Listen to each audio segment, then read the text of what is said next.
Olá a todos, sejam bem-vindos à nossa aula sobre criptografia, a ciência que protege os segredos no mundo digital. Você sabia que a cada vez que você envia uma mensagem no WhatsApp, faz uma compra online ou acessa algum serviço bancário online, a criptografia está trabalhando silenciosamente para proteger suas informações? É como uma fechadura invisível que garante que apenas você e o destinatário correto possam acessar o conteúdo. Mas como funciona essa magia digital?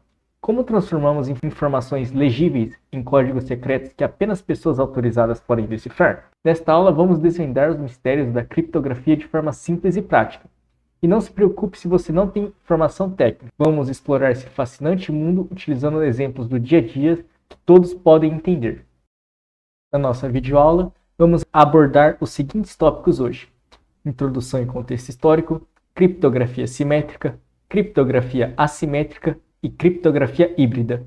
Bora lá? Vamos começar nossa aula imaginando um mundo em que suas mensagens pudessem ser lidas por qualquer pessoa. Pense em que suas conversas pudessem ser vistas por qualquer pessoa conectada na internet. Então, suas mensagens que você envia para o seu crush ou para sua crush poderiam ser vistas por qualquer pessoa. Assustador, não é? Mas ainda bem que o mundo não funciona assim. Mas você já se perguntou por quê? Bom, resumindo, é por causa da criptografia. Eu espero que essa introdução tenha te despertado o interesse de querer saber cada vez mais sobre esse fascinante mundo da computação. Então fica comigo que a gente vai entrar mais a fundo nesse tópico.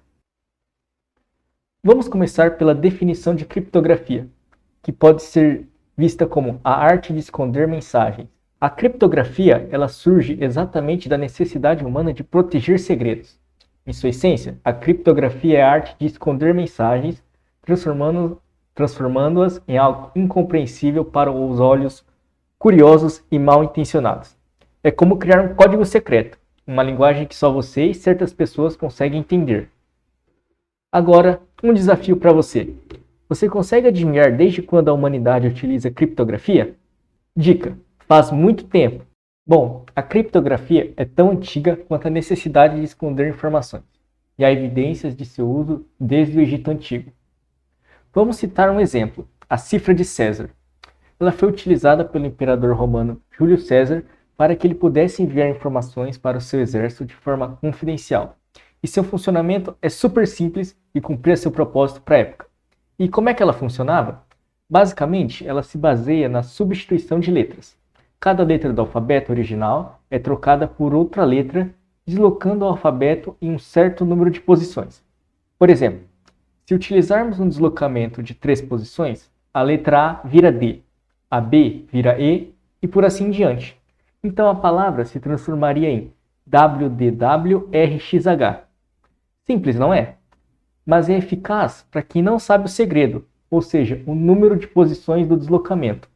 Então, se por exemplo eu te enviasse a mensagem WDWRXH e não te informasse o número de deslocamento que cada letra teve, você teria uma dificuldade extremamente grande para que você conseguisse converter para a mensagem original. Agora, vamos passar para um conceito importante da criptografia, a criptografia simétrica. Bom, basicamente, vamos entender o seu significado e uma aplicação prática para que esse conceito fique bem fixado na sua cabeça.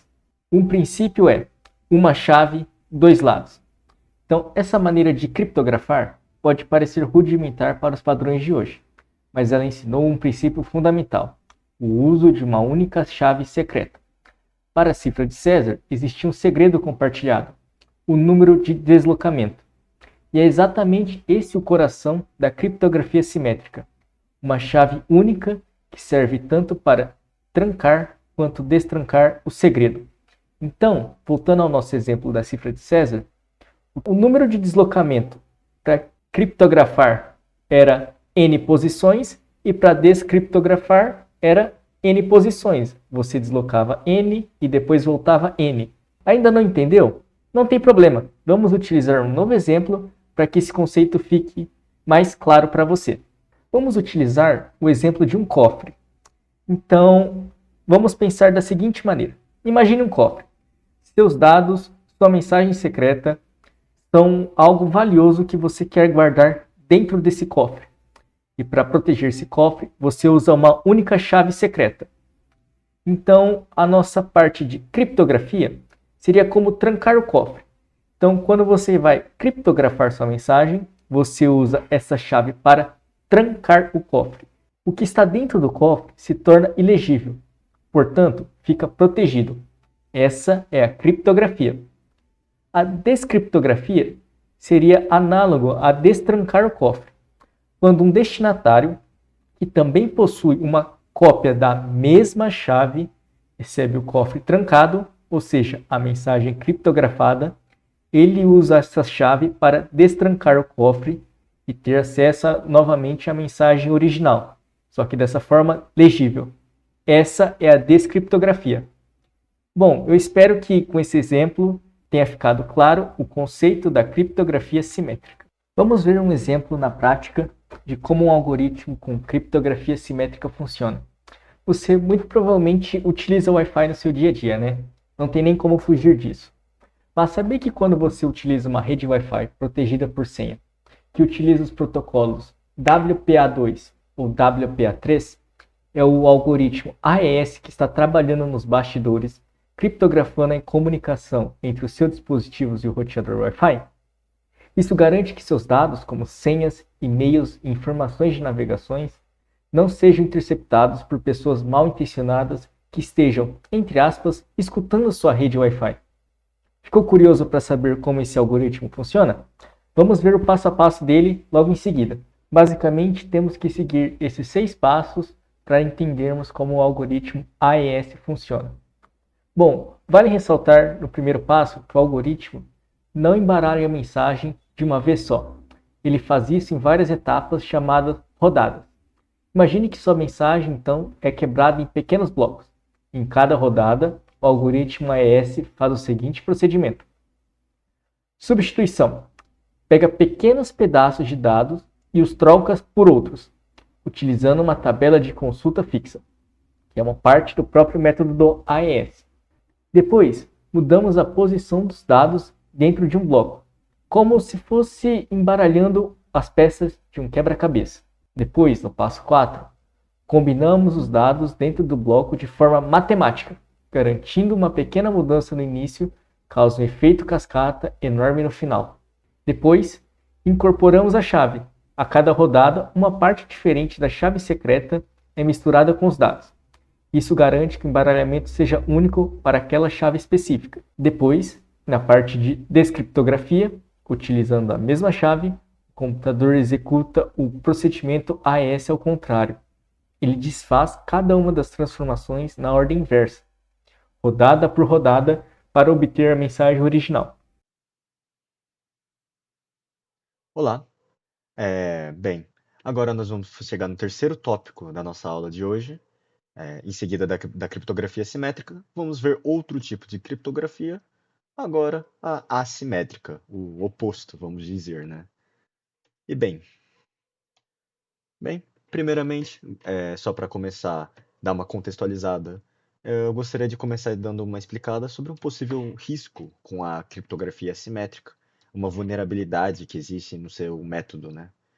E bem, a vulnerabilidade da criptografia simétrica se baseia principalmente a partir da sua característica mais notável, que é a utilização, a sua chave secreta, que nesse caso é uma única chave secreta. A parte que eu quero que vocês foquem é o fato de ser apenas uma única chave, e esta é utilizada tanto para criptografia quanto para a descriptografia da mensagem que vai ser repassada na conexão. Mas qual que é o problema disso? Qual que é o problema dessa mensagem, dessa chave estar sendo utilizada tanto para criptografia e descriptografia, sendo que e no papel essa chave não é para ninguém mais conseguir ter acesso? Então, o problema se baseia no fato de ser única, ou seja, o remetente precisa também ter acesso a essa chave durante a troca, e por isso ela é trocada, né? Ela é repassada do mensageiro para o remetente, e essa chave secreta, para que quando chegar a mensagem chegar no remetente, ele possa descriptografar ela, né? E bem, essa troca, essa passagem na conexão, a deixa vulnerável para um tipo de ataque que, como por exemplo, o Man in the Middle, que é um tipo de ataque que consiste de um terceiro indivíduo, que não é nem remetente nem o mensageiro. Ele se insere na troca de informação entre esses dois dispositivos e ele fica de olho, fica vendo se está tendo informações, é, fica de olho nas informações que estão sendo repassadas, mensagens, qualquer tipo de dados em geral, ou seja, a chave secreta também sendo incluída. Então, em seguida que a conexão é estabelecida e a chave é trocada, o terceiro indivíduo a obtém e, consequentemente, ele também consegue descriptografar qualquer mensagem que for repassada do mensageiro para o remetente. Então, ele consegue ter acesso a documentos valiosos, imagens secretas e, resumindo, ele consegue invadir facilmente a privacidade de ambos os usuários que fazem parte dessa conexão. Isso, com certeza, é um grande risco e, por isso, para resolver esse problema, temos um outro tipo de criptografia, que nesse caso é a criptografia assimétrica. E bem, como que essa criptografia assimétrica funciona, né? Ela se baseia nesse sistema de assimetria, possuindo chaves públicas e privadas. Como assim chaves públicas e privadas? Já vamos dar uma detalhada do que cada uma faz. Cada usuário possui duas chaves disponíveis: a chave privada, que apenas o seu dono pode utilizar, por isso seu nome, e a pública, que pode ser obtida por qualquer um pode a utilizar sem nenhuma limitação. E bem, por que assimétrica? Esse termo de assimétrica da criptografia se deve ao fato de que essas ambas chaves, tanto a privada quanto a pública, possuem diferentes funções e uma função uma oposta da outra, né? Enquanto a pública ela fica responsável pela criptografia de toda a mensagem, a privada é a responsável pela descriptografia dessa mesma chave que foi criptografada pela pública. E bem, ok, legal, deu para entender a base, mas como que isso resolve o nosso problema anterior? Bem, a única chave que é repassada durante a comunicação é a pública, ou seja, naquele caso anteriormente visto, em seguida que a conexão fosse estabelecida, num sistema de criptografia simétrica, o que aconteceria é que a chave pública seria a única chave que seria repassada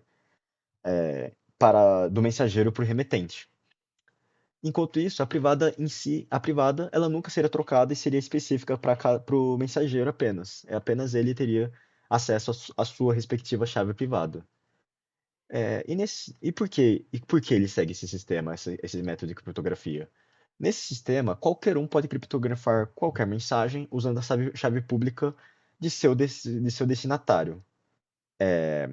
Essa mensagem que foi criptografada utilizando a chave do destinatário, ela consequentemente só pode ser descriptografada com a chave privada do próprio destinatário, a qual não foi trocada em nenhum instante, não foi repassada em nenhum instante na conexão.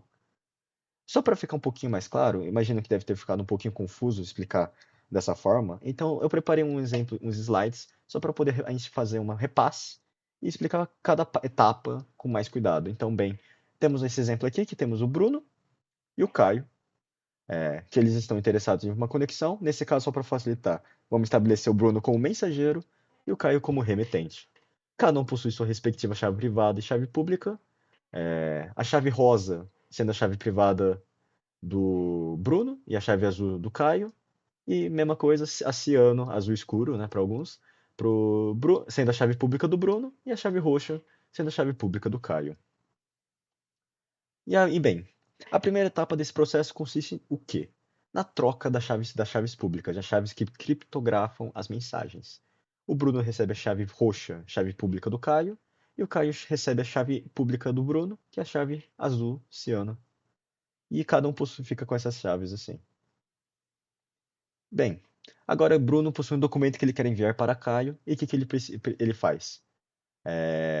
Ele faz a criptografia dessa mensagem a partir da chave pública de Caio, a chave roxa. E é isso. Ele faz essa criptografia do documento que ele vai enviar. E ok. Entretanto, vamos imaginar que nem no problema anteriormente mencionado, tem uma pessoa, vamos imaginar que tem um terceiro indivíduo. Nesse caso ele não tem nome, mas vamos interpretar que vamos chamar ele de man in the middle, só para encaixar com o exemplo que a gente tinha dado anteriormente. E bem, esse man in the middle, ele está interessado em ler, obter esse documento. Ele quer saber o que está sendo repassado nessa conexão. Então, ele já estabeleceu uma conexão, ele já está de olho na conversa entre Bruno e Caio. E tendo até obtido, conseguido obter a chave pública, as chaves públicas de ambos, Bruno e Caio, que foram repassadas na troca, né? Mas bem, essas chaves públicas não possuem nenhuma utilidade, pelo fato que elas não são utilizadas, elas não conseguem ser utilizadas para descriptografar quaisquer documentos, elas são utilizadas apenas para criptografar. Consequentemente, o man in the middle simplesmente, mesmo vendo o documento, ele não consegue o descriptografar, devido ao fato dele, nesse caso específico, não possuir a chave privada de Caio, é, que é a única chave existente que consegue descriptografar a chave, a chave ou descriptografar a criptografia que foi feita com a chave pública de Caio também. Dessa forma, a mensagem chega no Caio e ele consegue abrir essa chave usando a sua chave privada. Sem nenhum problema, ele consegue ter acesso ao documento dele e o man in the middle simplesmente não conseguiu acessar, não conseguiu obter a informação que foi repassada. E é assim que funciona a criptografia assimétrica, né? Ela consiste então nesse sistema de utilizar a chave pública para criptografia e do destinatário e a chave privada também do destinatário é a única que pode ser utilizada, ou seja, ele é o para descriptografar. Ou seja, o destinatário é o único que consegue realmente abrir esse documento. Até o próprio mensageiro não consegue descriptografar essa mensagem, até que ela seja enviada e recebida por Caio. Bem, é assim que funciona a criptografia assimétrica.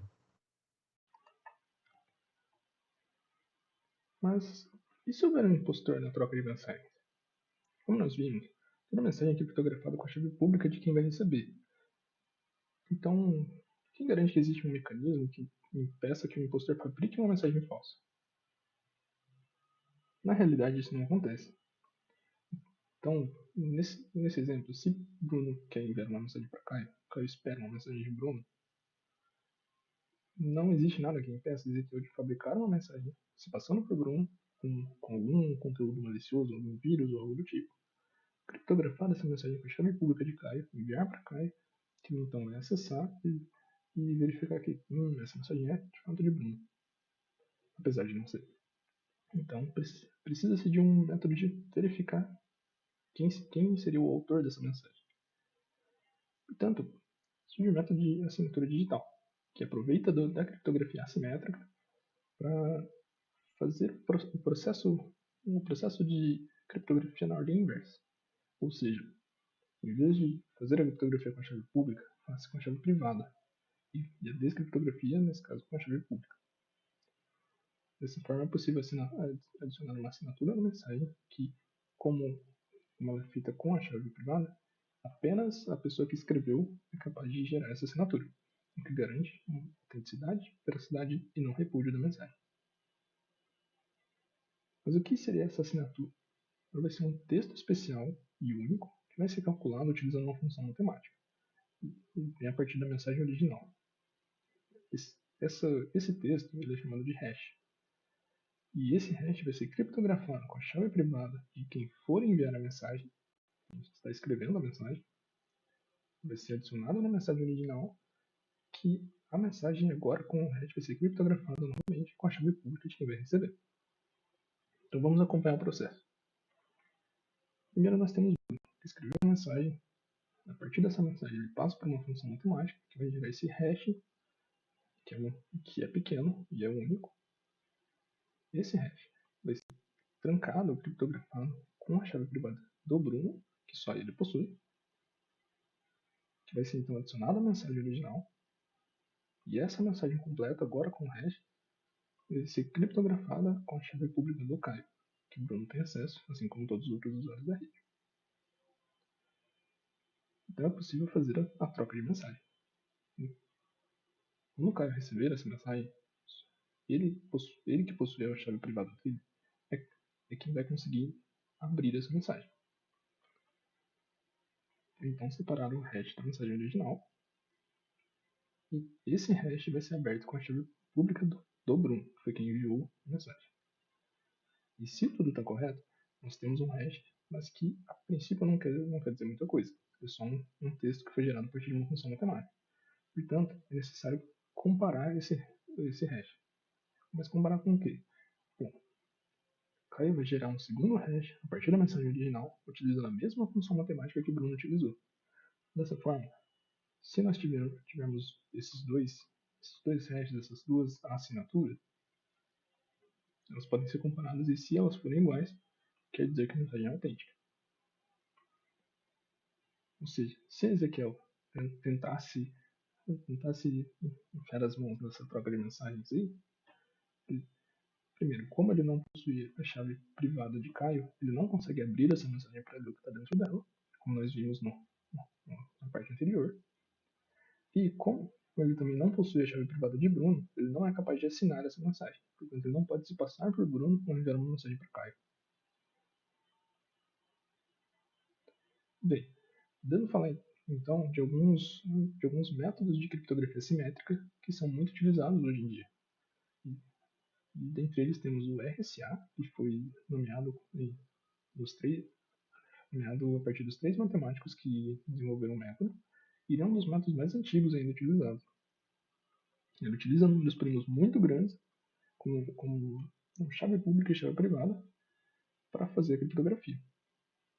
Então, utiliza-se um algoritmo matemático que dada a chave privada e a mensagem que a gente quer, passa uma máscara, de certa forma, nesse texto original, que é o texto criptografado.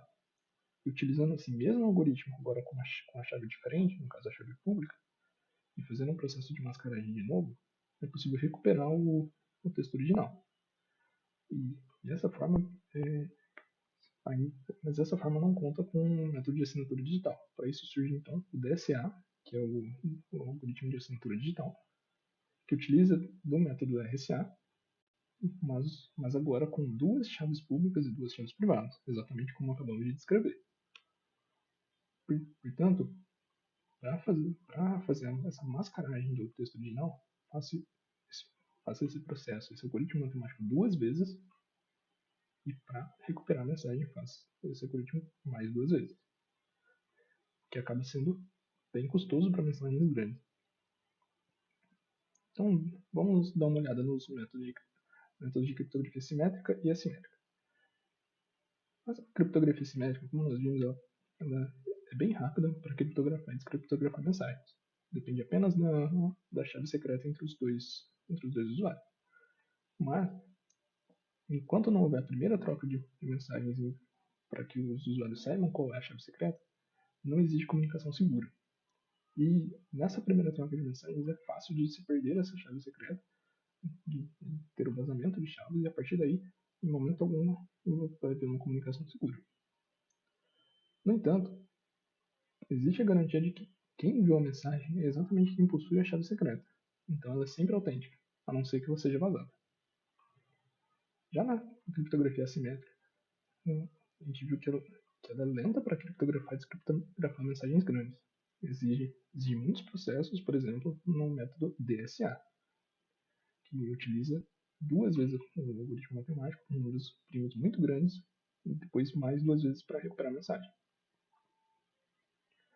Mas a existência da chave pública garante que não há risco em compartilhar essa chave pela rede, o que fornece uma comunicação segura a todo momento, dado que a chave privada não seja vazada. Além disso, a criptografia simétrica permite a assinatura, fazendo com que seja possível garantir que quem enviou a mensagem é realmente o autor dela. Bom, vamos falar um pouco agora do próximo tipo de criptografia, que é a criptografia híbrida. Por que a gente chega na criptografia híbrida? A gente chega na criptografia híbrida, que é basicamente uma mescla dos dois tipos, porque a assimétrica, embora ela seja segura, ela ainda tem uma desvantagem que é grande, que é a lentidão. Quando a gente está tratando uma troca de mensagens com mensagens muito volumosas, esse processo ele pode ficar muito lento. Por quê? Porque os algoritmos utilizados dentro das chaves assimétricas, eles podem ser mais intensivos e mais complexos. Por exemplo, eles podem utilizar exponenciações modulares, operações em curvas elípticas, e esses tipos de operações precisam ser aplicados a cada bloco de dados da mensagem. Isso vai criar um processo muito lento na nossa troca de mensagem. Bom, e aí que entra a criptografia híbrida. Basicamente, o nome já é autoexplicativo, né? Ela é um mix entre o simétrico e o assimétrico, os dois tipos que a gente viu anteriormente. Como é que funciona? Eu vou explicar aqui rapidamente, depois a gente vai para uma análise mais visual. Primeiramente, a gente utiliza uma chave simétrica, que é uma chave gerada aleatoriamente e ela é mais rápida do que a chave assimétrica. E essa chave ela vai ser utilizada para criptografar a mensagem grande. Ou seja, é a chave que a gente vai utilizar diretamente para encriptar a mensagem. E aí, a gente vai chamar essa chave de chave de seção, porque ela é uma chave simétrica e vai ser utilizada lá do outro lado também, no destinatário. E aí que entra a nossa sacada, que é uma camada de segurança. Porque para enviar essa chave de seção lá para o outro lado, de forma segura, ela vai ser criptografada com a chave pública do destinatário. Então é aí que entra o processo assimétrico da troca de mensagem.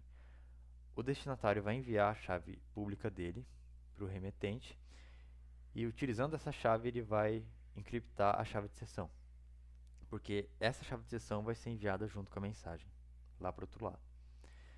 Então, o destinatário ele vai usar a sua chave privada lá quando chega lá para descriptografar a chave de seção. E aí, quando ele tiver essa chave de seção em mãos, ele vai poder descriptografar a mensagem grande de uma forma mais rápida. Bom, se ficou muito confuso, vamos partir para a visualização, né, para ficar mais claro. Bom, a gente tem aqui um cenário em que a gente tem a origem e o destino, né, o Bruno e o Caio. E basicamente a gente vai utilizar 4 elementos aí. Primeiro a mensagem, que vai ser enviada do Bruno para o Caio.